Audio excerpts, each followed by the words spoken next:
20th Century Fox presents the motion picture event of the summer. The summer of 1125 AD. That's him! Robin Hood. Good evening. The Hoods from the Woods are back. Yo, yo, yo! Check it out. Little John. Ow! Prince John. More bubbles. Oh, yeah, just now it's happening. The Sheriff of Rottingham. I challenge you to a duel. I accept. Maid Marian. A chastity belt? It's an everlast. And a Rabbi Tuckman. Hello, boys. He's the first action hero. And lightning can't jump. And the last word in comedy. Why should the people listen to you? Because, unlike some other Robin Hoods, I can speak with an English accent. Robin Hood. Men in Tights. A Mel Brooks film. Yes! The legend had it coming.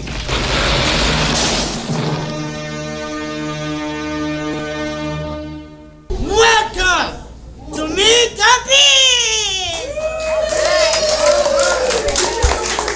Mr. Jonathan PINEDA! Representing me, David Zimmerman. David Zimmerman. Actually, it's David Zimmerman, but I'll take the Zimmerman. Welcome to Meet the Biz. Yay! Okay, I'm very, this is a very exciting and important day for me. It is really a day full of heart and love. We have a woman here that is, you could keep on saying adjectives that are amazing about her. She's wonderful, she's incredible, she's a powerhouse. The movies she's been in, The Mask, I know, right? She was in Robin Hood, Men in Tights, and I was gonna wear mine today, but it wouldn't have looked pretty. And, Dracula, Dead and Loving It. And I tell you who I'm loving right now. It's this wonderful woman, full of heart and love, Amy Yasbeck!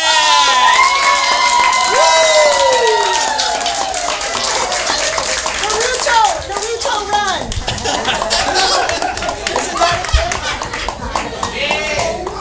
What's up?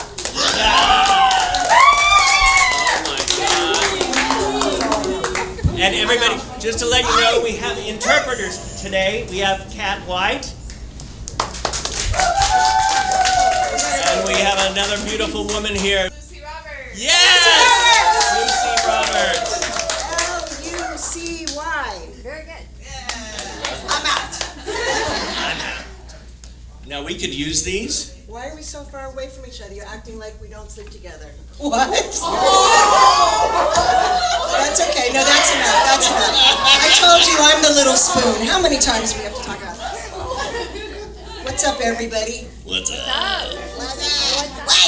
Oh my God, this is fun. Already. I know. You bring so much joy to so many people. Yeah. Are you serious? I get so much joy out of so many people. Oh. It's not like I'm paying it forward. It's not that. So many people, I dated this guy for a while. Who was, I'm not going to say his name. No, look it up. And I would just talk to people on the street and he'd go, Amy, that's a stranger. And I'm like, not now. Do you know what I mean? Because we just talked about her earrings or whatever. Right. But it's so hard for me to focus. Well, I have wild ADHD and many other fantastic things. But part of it is I get distracted by people in a good way and stories. And why would I want to go there if I could talk to you, and you you know? Yeah. All the flowers in the garden, or something All the like that. flowers in the garden. I like that. That's a good title. I like it. Sounds like a So better- I'm going to start from the beginning, I think. Good Betty Lord. Crocker? Is my original name. No. When I was 6 years old, actually I cut my own hair this morning too. But my sister had a picture of me. I don't know how they liked this, but my sister had a picture of me with my little self-cut bangs in her wallet. I don't know if girls had wallets in those days because they weren't allowed to have credit cards in their own name. True story, true story. So I was born in 1962. Quick, who can do the math? Yes, I'm going to be 63. Shut up! L'chaim? L'chaim! Mazel. So my sister was a model, and she's 14. Model, you have to do it that way. She's 14 years older than I am, and she's gorgeous. So she was doing a photo shoot for like a local department store, and the photographer was talking to somebody about, because Kenner, which was the big toy company, I don't think Kenner's still around. I think Hasbro bought it. Big oven. No, and so they were looking for a little girl, because of course little boys don't bake, shut up, to be on the box of the Easy Bake Oven that year. And my sister showed them this picture, and they're like, yes! And I'm like, what picture did you show them? And so she broke me out of school. I don't think my mom might have even known that we were doing this. She broke me out of school, and she told the nuns, yes, explains a lot, that I had a doctor's appointment with Dr. Showbiz. And we went, and like I've heard from all of you or everybody, it's like you can talk so much about, I mean, I didn't have the brain or the wherewithal to like have the perspective of how cool it was, but it was so interesting to me. And then as I look back, like when you're that age, or you see television and products and things from this point of view, you never think like, how does that get made? And sometimes, like sausage, you don't want to know. But it was fascinating because, of course, they didn't make the delicious pies in that little shitty oven. Do you know what I mean? I mean, you know what I mean. I did. We're gonna have to talk afterwards. That's your book. But I mean, they didn't we used to like open up the packages and do it like Lick-A-Maid. Was Lick-A-Maid? Do you remember Lick-A-Maid? Oh, I love that. It was like Fun a Dip. pixie stick. It's Fun What? Dip now. Pixie? Huh? Fun Dip now. Fun Dip. Well, that makes it sound like chaw. It's a little, it's like cocaine. It was called Lick-A-Maid. But I mean, so I wasn't really like working the oven in real life. It sounds like I'm working the pole. I wasn't really working the oven in real life, but I had to act like, even though I saw somebody making the little things over there, the food designer, which is a job, which would be great. Right. Sorry. But I had to be like, ooh, and then they're like, oh, and it's a little bit hot. And I'm like, but it's not hot. They're like, but it's hot. I'm like, ooh. First time, you're playing in the backyard, you're playing with dolls, you're doing stuff, but then there's grown-ups saying, yeah, do that thing that you do with your friends, Yeah. and let's monetize it. I made $26. All right. Drinks on me. No, Well, all the waters you can drink. and it became Nothing. It became Days of Our Lives. Well, I guess I didn't work then for a long time. I was blacklisted for talking about the chef. Just kidding. No, I mean, it wasn't the only thing you would hear about being an actor. I was from Cincinnati. Go Reds. Boo! Bengals. Yay! Thank you. It was almost like a pejorative. It was almost like an insult, like I fell down. It's like, now people say, you're being dramatic. Don't be so dramatic. But what was told to me was, how's it going? Am I talking too fast? All right. Say faster, let's go! Was such a little actress. It wasn't a good thing. Oh, such a little actress. Oh, you're so dramatic. Oh, you're so moody. Okay, I got medicine for that now, but at the time, it was driving people crazy. Yeah. But the things that make you different and interesting and even annoying are the things that are good for show business. That persistence, right? And the thinking outside the box. growing up masking whatever you're masking, honestly, to be able to use coping mechanisms that you've used your whole life, not even knowing what that word meant or whatever, but to be able to, you can express that all in. And now there are some things that do F you up, learning lines and things like that, if you have different ways of How is it thinking. learning lines for you? I mean, Now that I'm going to be 63, no, it's okay. no, I mean, well, now then, I mean, I've always had trouble memorizing lines. What is your magic for that? What's interesting is I'm very good at teaching people how to remember their lines. And then they're like, but what's my motivation? I'm like, it doesn't matter, just say the words, which is not how acting really works, I guess. It's been fine for me, although I haven't worked in a minute. But it's the, monologues are hard for me. Dialogue is easy for me. Because the other person, even in a scene where it's disjointed, where you're not really answering them, but it's like I always take a clue from what the line was before. A clue and a cue, and it might be something that's in the middle of their line, or something that reminds me. The way my brain works, and I've learned this many years of therapy and for learning differences, and which was not called that when I was a kid, as you can imagine. But I do a lot of mnemonic devices where I can't remember what this is, so I'll remember a thing that it reminds me of, and then that's the thing. It tends to slow you down, but it helps when you're learning the words. Also singing the lines, and so you get that little bit of rhythm. But then what's fun with that is then the director goes, no, it's more like, and you're like, that's not how the song goes. If you've, imprinted it in your brain that way.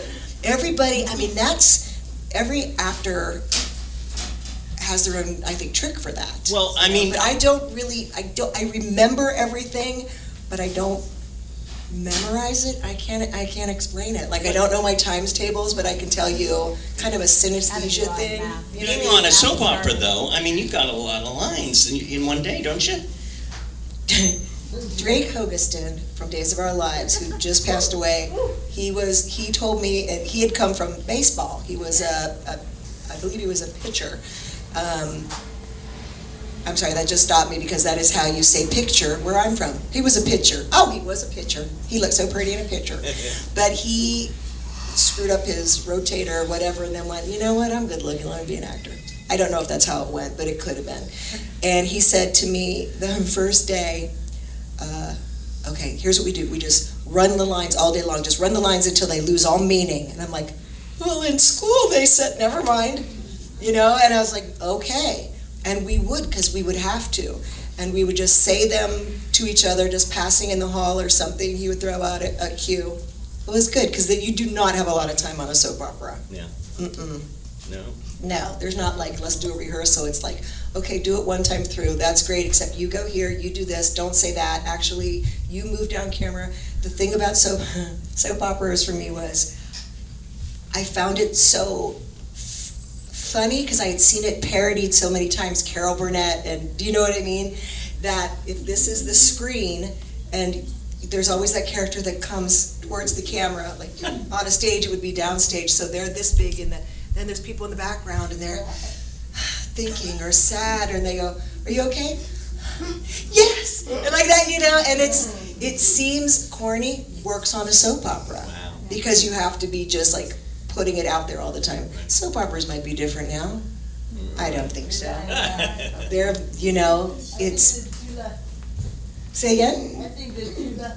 Yeah, I mean, they've been around forever for a reason. Now, sometimes, oh my gosh, when Days of Our Lives said, this is our last season on NBC, now we're going to be on Paramount Plus, or Peacock. It was Peacock. My sister Ann, who had watched every episode from the first being ding, ding, ding, ding, ding.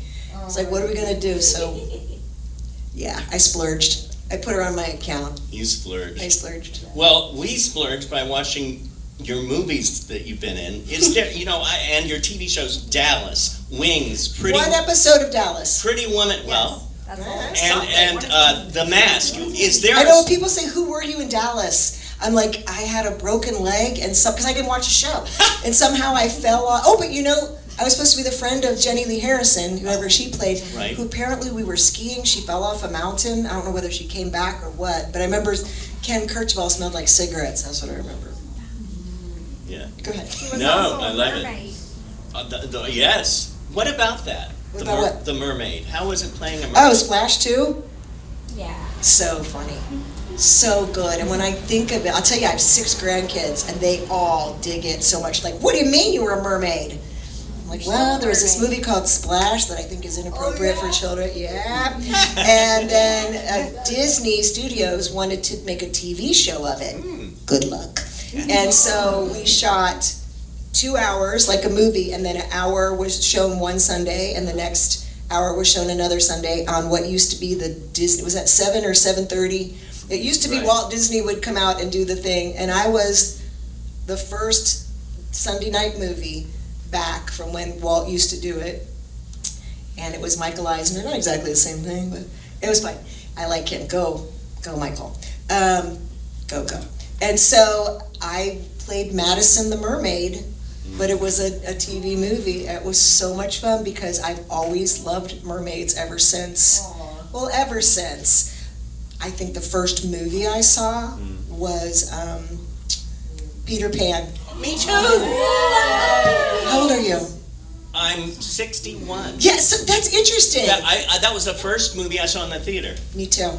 And I could fly. clap your hands.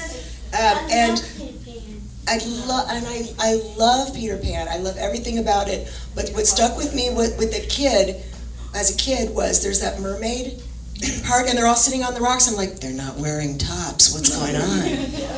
What's under them seashells? I mean, it was whatever year that was. I should not.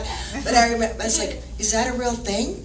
And then as I got older and was a real science nerd, I'm like, wait a minute, they can't swim, they're mammals. And like, have you heard of whales? I'm like, what's happening? So I liked the whole idea of the mermaid lore and stuff. And then my parents took me on a side quest when we were going down to watch rockets at Cape Kennedy, Cape Canaveral, whatever they were calling it at that time, Weeki Wachee Springs, which is in Silver Springs, Florida.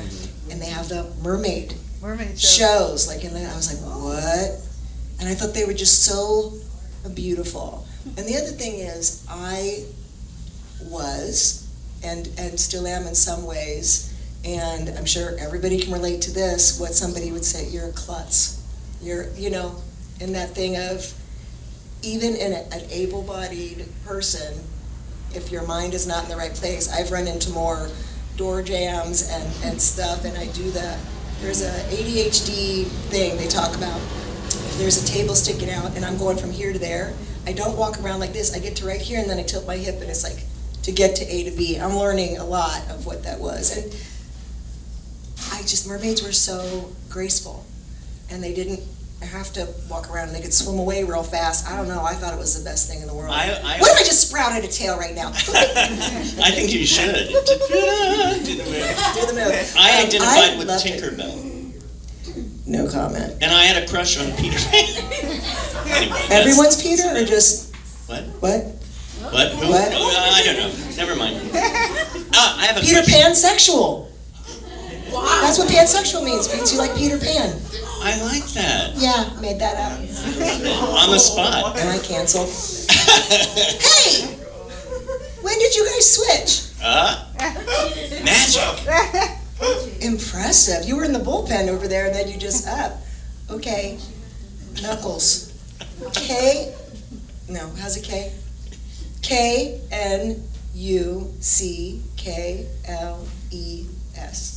Woo! I spelled nuclear. Nuclear. What is that? I love it. So I'm going to throw out a name to you. Don't do it. And see what comes. First thing comes to your mind. Oh, you don't want to play that game with me. Do you know what's the first thing in my mind? Oh my God, no. Mel Brooks. Hot daddy. No. Hot daddy. Hot daddy. I adore that man, and the idea, I just housed a croissant and I just burped a little right then. So buttery. But so Mel Brooks, when I auditioned for, so I was in Robin Hood Men in Tights, I played Maid Marian. So I was acting before I got there. Virgin? British? What? Big boobs? So everything was fake except for, I guess, my comedic skills, which John helped me prepare for that audition, which was so sweet. And I did a silly thing. If you've ever seen the movie, has anybody seen the movie? Has anybody? Okay, comedy girls, I know you have. But so there's a part where Maid Marian gets out of the bathtub and gets her little robe on, and the little bird gets on her finger. And so, John, that was the scene I auditioned with. So I had props. Yes. Oh, this is disgusting. You should be able to print this. I'm not looking. And so I had the thing, and so what I did was, it's not gonna work. So I had the little bird on my finger here, and for the audition, when it flies away, I fluttered like the page like this off camera and like followed it around. I don't know. They liked that part. And then I made up the part about it pooping on me, and they kept it in the movie. Nice. Right. I can't see that. I have my reading glasses on, Mr. Giant Font. What is that, about a 26? Well, I just got these new glasses. Yeah, they're very pretty. Thank you, they're blue. I like that. You have the clear ones. I like yours too. Thanks. Yeah. Okay, I'm going to throw out a name that you mentioned. Thank you. Thank you. Thank you. Thank you. Okay, the man that you talked about. Mel Brooks, John Ritter. John Ritter. Oh yeah. Hot daddy.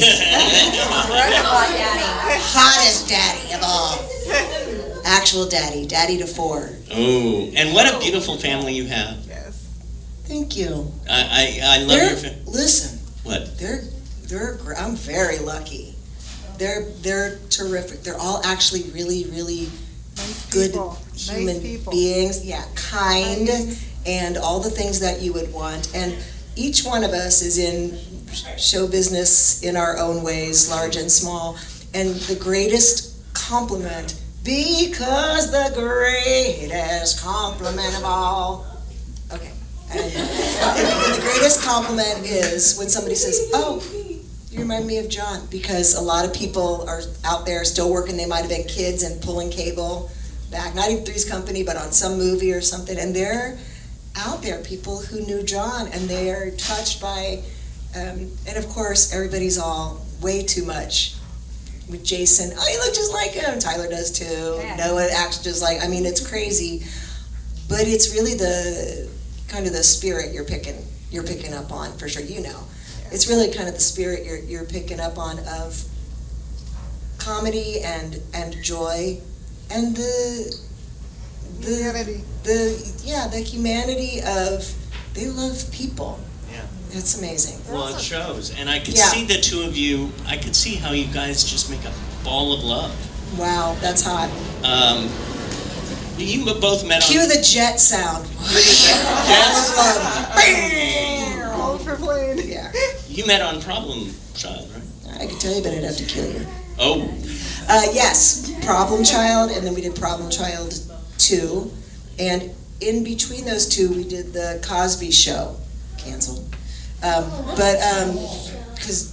John, that was the first sitcom I had ever been on, so an episode of that, and it was wild. Again, even if you see something that's behind the scenes, when you are on a sitcom set, and the 4 cameras, invented by Desi Arnaz, the 4 camera where they would shoot all at the same time, and the audience is there, so you've got cameras to play to, an audience to react to, and then writers that are going, that's not how I wanted her to say the joke, but I make it better, Right. but or whatever. There's so much going on. It's fun to be able to, you got to have those words memorized, for sure, when you're doing a sitcom. I mean, they can go back and pick it up, but you do try to do it as much like a play as possible. And that's my favorite thing to do, is the sitcom thing, because then in between you can like talk to the audience and stuff. I probably wasn't supposed to, but I did. I saw your clip yesterday on YouTube. What? The clip of you as the nurse. I was young, I needed the money. Now I'm old, I need the money. I'm like, Nurse Annie? nurse, where you were like, I just had my boobs done. Oh, Designing Women. Yes. I loved it. Nurse Tiffany? Oh, that was so I just had my hysterical. boobs done. Oh, that was so weird, but it was great. With go ahead, what's her name? I'm blanking. Hal Holbrook's wife, whose name was Dixie Carter. Oh, yes! Did you see how I had to do that? I couldn't think of Dixie Carter, I usually do that part like quietly and quickly. No, this was a training session of how to memorize. No, it's not. No, it's not. Do your own thing, bro. I have no idea. I don't know. What else? What else? Don't look at your notes. Don't look at your notes. Okay, I won't look at the notes. Okay. Evening of the Heart. Wrong. No? Evening from the Heart. Yes, and you know why we call it that? Why? So I'll talk about the John Ritter Foundation for Aortic Health. John passed away, sadly, from a misdiagnosed aortic dissection, which is not your heart, it's the part that comes. You just said it, from the heart. From the heart. That's why it's called Evening from the Heart, Yeah. okay? Because sometimes when you're trying to explain a new concept to the world, you go with what you know, which is heart, and then you put a little thing on it. Because if it was called Evening from my aorta, they'd be like, no, thank you, that doesn't sound. But that's what it's about, bringing awareness to this thing that can happen that very often imitates a heart attack, and people are misdiagnosed all the time. What's the difference between the aortic dysfunction and a heart attack? Aortic dissection. Dissection. Stop being an expert, look at you. She's an expert. Here's the thing. So, if you picture where your heart is, quick, next, get up here. Are you the science interpreter? Why did you go back? I really want you up a little closer. You know, we're not going to let you leave, by the way. That's fine. You're doing. Hold my hand. Let's see if you can do it with one hand. Oh my God. Point where your heart. Oh, okay. Look at me. I want to show you something. This is where your heart is. Your aorta is shaped like a big candy cane. It comes up from your heart and then down all the way through this. This part, when you're learning your breathing and singing, they say sing from your diaphragm, so it's that big muscle like right in the middle. The aorta goes kind of through it, kind of a little bit behind it. The part from here to here is called thoracic, right? And this part is called abdominal. Makes sense. There are such things as abdominal aneurysms, where you get like a widening, like almost like a bubble in your lower aorta. That is dangerous, but very studied, very common. There's medicine for it, and it mostly happens to men. So there's been a lot of research for it, not to get all, I burned my bra, but I'm not wearing one. Anyway. Burn your bra, burn my bra. So this part, the thoracic one, way less studied, because before there were so many different modalities of like imaging, like a this and a that and a CT and stuff. People would have chest pains, they would die, and this is how Tex Ritter, John and Tom Ritter's dad, died, and they would put it in the cardiac category. They go, oh, that was a heart attack. They said my mother had a heart attack? She had a cancer on her throat. So there's a lot of things that might like imitate the same kind of feelings and stuff. I'm sorry about your mom. But this thing, it's in that, so your throat is here, your aorta's kind of next to it, right? So some genetic things can happen where there's like a misspelling and there's a mutation in your genes. So the muscles, the cells that make up the muscles don't really react the way they're supposed to. And so they can expand, this is thoracic, and you would have an aneurysm, and it pulls apart the layers, because your aorta is made up of 3 layers, like a garden hose, but that's about the size it's supposed to be. If the inside layer tears a little bit from being stretched or some other thing, blood that's coming from your heart, because that's what your aorta does. Your heart can be in perfect condition, and if your heart's in perfect condition, but it's pumping the blood that's then going to be given everywhere to the rest of your body and your brain, if that blood is going up into a tube that then has like a little side pocket to it, then it starts to go inside the layers instead of the blood going where it needs to be. That's the dissection part, that little bit of tear in between the layers. Very, very deadly. They've been happening since the beginning of time.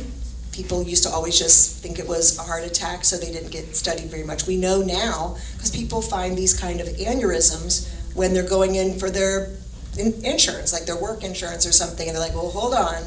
And I have been working since John passed away in 2003 to bring awareness that it's even a thing, to be able to, when you go in an emergency room and you have chest pain, to be able to, you know how you have to advocate for yourselves. And there are some people that are more invisible than other people, people with disabilities, people whose skin color is darker than a fucking, paper bag. It's like you get looked over. Women, it happens.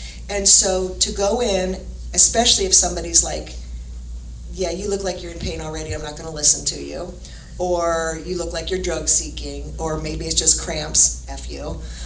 You have to be able to advocate for yourself. So people need to say, please check my aorta. They're like, yeah, your heart looked fine. It's like, did you look at my aorta? Okay? And sadly, John did not have any of that happen to him. They looked at him, he had the chest pain, and they're like, sir, you are having a heart attack. A different kind of prejudging, prejudice. He's 55-year-old, a little bit overweight, sexy dude, and they're like, heart attack. And then they just treated him for that, including blood thinners. So if you can imagine, a heart attack is a block in this muscle, your heart, and an aortic dissection is a tear in a completely different thing. So the idea that would happen to somebody else, not just my family, but as we're taught in every religion, everybody is kind of your responsibility. If you see something, say something. Knowledge is power, all that. So I did it on my own for a really long time, and started this foundation. And now there's a CEO and a thing, and we've funded $1.5 million of genetic research, which is really important. And so once a year we have an event called Evening from the Heart. And Evening from the Heart LA, we've been doing it in May, but because of, sadly, the fires and everything, because we were planning it at the beginning of the year, when we planned it, I'm like, I'm not about to ask anybody to do anything but hunker down and help their actual neighbor right now. And so we pushed it a little bit, and we made a special kind of outreach to those people in the fires who might have lost their medicine and that kind of stuff. And so, but we're doing it this year on September 12th, which is Friday, September 12th. My birthday, fired! Which is my birthday. Did you know that? Happy birthday. Not yet. Calm down. Oh. Happy weekend too. So, you got it. That wasn't why we did it on that day, but because that is Aortic Dissection Awareness Week, which is something I started along with a bunch of people like worldwide. And this year we're doing a celebrity staged reading of a Three's Company episode. I can't tell you the cast yet, but I will tell you, none of my kids are in it. They're like, no, thank you. They love it, but it's going to be really fun. So we're doing that to raise some money. And if you want to check it out, go to johnritterfoundation.org and check it out. Yeah. Check it out. It's a beautiful, beautiful thing there. I have to... Hold on one second. How do you say check it out? Like a check mark? Do you have to say check it out, or just like check means check it out? Oh, okay. Check. I'm busy working. Did I mention that I get distracted in a good way? But I want to know. I want to learn some of it. Check it out. I'll teach you later. You will? Yes. I love it. I'm Yeah. busy. Yeah. You can help me finish doing my work, and then we'll teach you. All right. I want to... Okay. It's very interesting. You're blocking my communication with my client. I'm sorry, clients. Go ahead. Do you also, when the jet goes by, do you tell them? It's a How do you big make the jet sound? It's a big jet.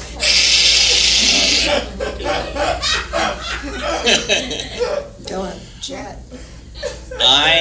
This is happening at a very interesting time.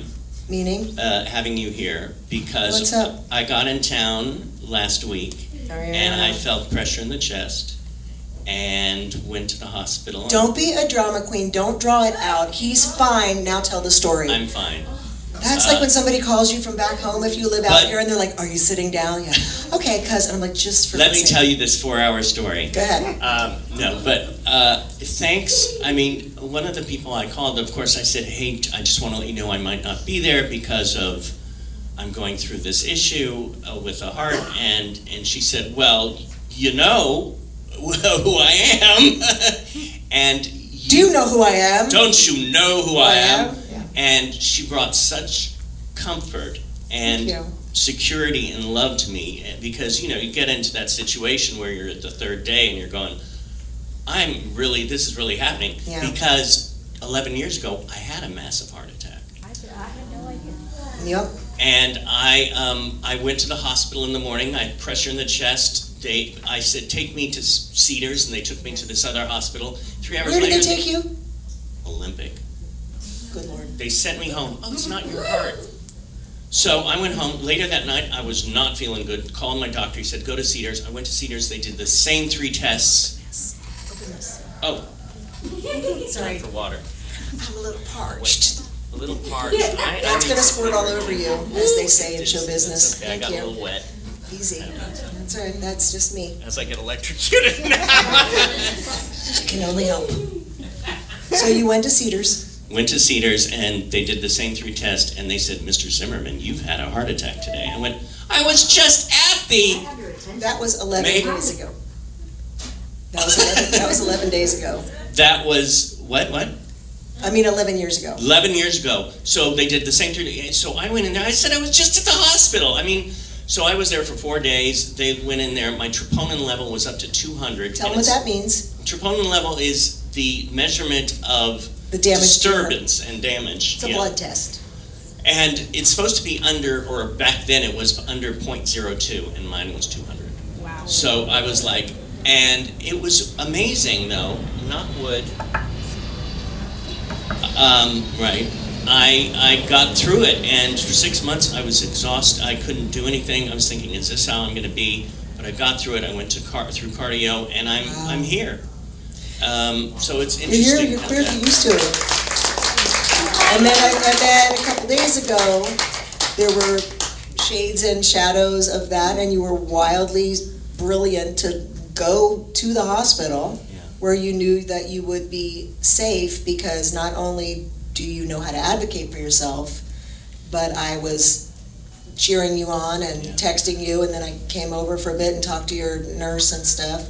And you've got to be able to advocate for yourself in every situation, and it's very tricky. And it's so weird too, because I've been feeling pretty good over the last 6-7 years. It's not. They told you it's nothing. You need to stop worrying about it. Okay. I'm slightly neurotic. But after I had my heart attack, I said cautious instead of neurotic. No, but you are. But you did the right thing. If you have chest pains, don't wait. Yeah. Guys, don't wait. But do not go out of there if you go in there with chest pains or anything. And for women, it's a little bit different symptoms for heart attack, but for aortic dissection, and just say, hey, I'm not leaving the hospital until you check me for that John Ritter thing. They'll know. I sued them a little bit. They'll know. How about this one? If you can't breathe, what do you do if you can't breathe that good? That's a very good question. Sometimes, if you know that you have an issue, you have I have asthma.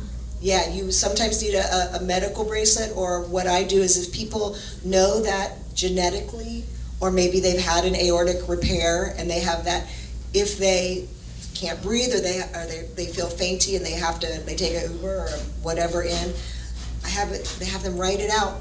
And so the first thing they do is like look at your wallet, and it's like, do not treat me for a heart attack before you check and see if my aorta is aneurysmal or dissecting. Good question. What up? You feel good now, though. I right? feel good now. This morning I rented a car this week, but I'm Ubering it because I don't feel like driving. And they said don't lift anything, over 25 pounds. But Come here. what? I'm gonna fix your tie. What's going on, cattywampus? Here, put it like that. Okay, now. This is the way she Get up, is. sit This back. is Sit back, sit so back. loving. So judgmental, so OCD. Go! How's that, better? Was it driving you crazy? Was that just me? Who noticed that his tie was... You noticed. You noticed. Just you. No, not just me. Oh, that guy. I In the know. back, the camera guy. Go ahead. I say that now, I don't even know what's going on all up here. Tell us about the big game. Oh, are you kidding me? Or should I not? Oh, I made a movie, independent movie in Tampa. Yeah. And it's crazy. It's so weird. It goes all different places. Somehow all of my movies end up in ultraviolence. Maybe it's just me. But it's a movie kind of about about the big game. And the big game is between, I'm going to get it wrong, Florida and Florida. So it's FSU and FU? No, what's it called? I don't know what it's called. Florida State. Yeah, well, I should know because the whole script was about that, and it's about game day and watching the game, but something crazy happens, and the guy who's throwing the watching party, who's played by Joel Murray, who's Bill Murray's baby brother, 9 out of 9, 9 of 9, that's actually, if you want to follow him on Instagram, it's called 9 of 9.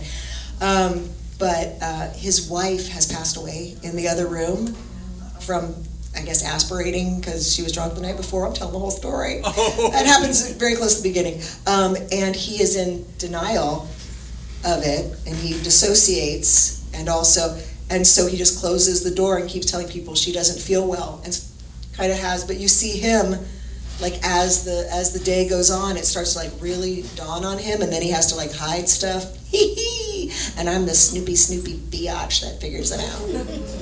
It's kind of the role I always play. Well, and that's why we love you. Aw, thanks. That's one of the many reasons. Aw, thanks, David. This is a question that I took a class from Corey Allen, and we're actually doing... Really?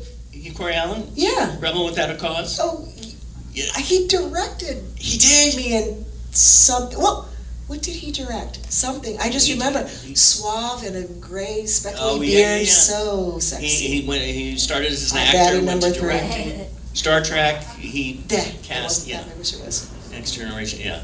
So what did he say? Well, at the beginning of class, he would always ask everyone as the plane goes over. I like it's it. Corey. Hi, Corey. Hi, Corey. The question was, what do you want the most at this moment in your life? Oh. Why did he ask you that? That's horrible. Well, you would start with that, and you Now would use it in your work for the night. Oh, no. All my work would have chocolate-covered biscotti all over it. That's my new thing. I get obsessed with food. White chocolate, dark chocolate, no chocolate? I don't know. I don't see it long enough. Ugh. Delicious chocolate. Yeah. So, what do you want? Chocolate biscotti? No, I have enough of that. What do I want? Oh boy. Well, I'll tell you why I turn on the news every day. I'm hoping that everybody kind of comes to their senses. I hate to say it like that, but I've been around a long time. I was a kid of the Vietnam War, Nixon, and right now, and maybe, and yes, in some ways it comes from the top, but the other thing is, somehow a lot of people have decided it's okay to hate each other, and I know it's fomented by politics and the top, but like it's the opposite of what you do here. It's like you don't know what's going on with people, and the idea of, I mean, I was raised Catholic, and I've taken away from it what I've taken away from it, which is, the greatest commandments, and love one another, and take care of those who are brand new here, running away from something. Open your house. I'm also Lebanese. Yeah.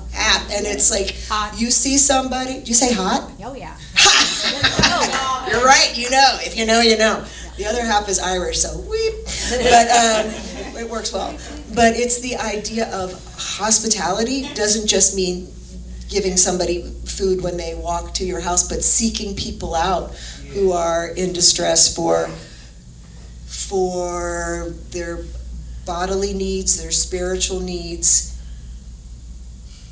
And I see it one-on-one, but when I see like kind of what's going on everywhere, it's like I wouldn't be able to sleep at night if I thought that I in any way contributed to scaring people that they're going to be yanked out of this country or any country, or that they don't have the food to feed their children. What I want, I mean, how basic is this? World peace, bitches. And peace of spirit, peace of, and I know that it's the human condition to be at war, even with yourself, or to have those battles. But I just need the tide. I need the arc of justice to start bending towards, the arc of history to bend towards justice and caring for each other. And I don't know, in my lifetime, I hope to see kind of a rebirth of love, real love, not even love of, not even like love of country or love of this, but the actual like humanity, loving each other and realizing we're all the same. Especially part of ours being the same as we've all got our battles, all got this, but to be able to have to be really battling in a war, and not just starving for attention, but starving. Like these things are front and present all the time. And everybody's like, don't watch the news. I'm like, nope. Yeah. No way, man. There might be something in there that inspires something. Not that I can change everything, but I might be able to talk to somebody who has, I don't even want to say on the other side of the fence. There shouldn't be a fence. Yeah. But I mean somebody on the, who isn't like getting it. And I know like they used to get it. Remember like when we went to church? Remember when the nuns would go, oh, we're going down to Selma to walk. And it's like that kind of stuff, that kind of radical love and radical activism. I love it. But also chocolate biscotti. What? Now I know what to get you for your birthday. Huh? Mm-hmm. World peace. Oh, I love Dipped it. in chocolate. And we're all feeling stressed throughout all this, and we're all seeing what can we do. And today I walked in here. I haven't been here in a long time, and all of a sudden I walked in and the overflowing of love. Yeah, no, I felt it. I was Isn't jumping that up. great? Yeah. Oh, it was just, and I go, oh yeah, this is what it's like. This is what the world is supposed to be like. Yeah. Yeah, because everybody feels safe here. You don't It's a feel like you're family. going to be, I know, but you know what, it's the safety of knowing, I mean, look, we're all human, we could be like, where'd you get those shoes, whatever, that kind of judging, but to judge someone's worth, don't get me started. About, do they pay taxes, do they do this, do they do that, don't freaking start me. Everybody is worthy of love and a solid place in this world, right? Amen. Yes. Cheers. Hey, Amy Yasbeck. Yeah, I like the way you say my name. Where are you from? I am from Northern California, but some people think I'm from New York, and Nobody thinks you're from New York. Oh, okay. Way too nice. Just kidding. I love New York. The town's so nice they named it twice. Twice. You're here today, and thank you so much for being here. We're going to take a 5-minute break, and then we're going to have a Q&A. So if you have some questions that you have If coming you've got Q's, I've got A's. there you go. So 5-minute break. If you have to pee or whatever else, We say tinkle. tinkle. Yeah, I do. If you have to tinkle, Who grew up where parents said tinkle? tink. Is that just, and then, I don't like tea. Tinkle, tinkle, little star. You're making me have to go. I'm very suggestible and very suggestive. All right. Everyone, Amy Yasbeck!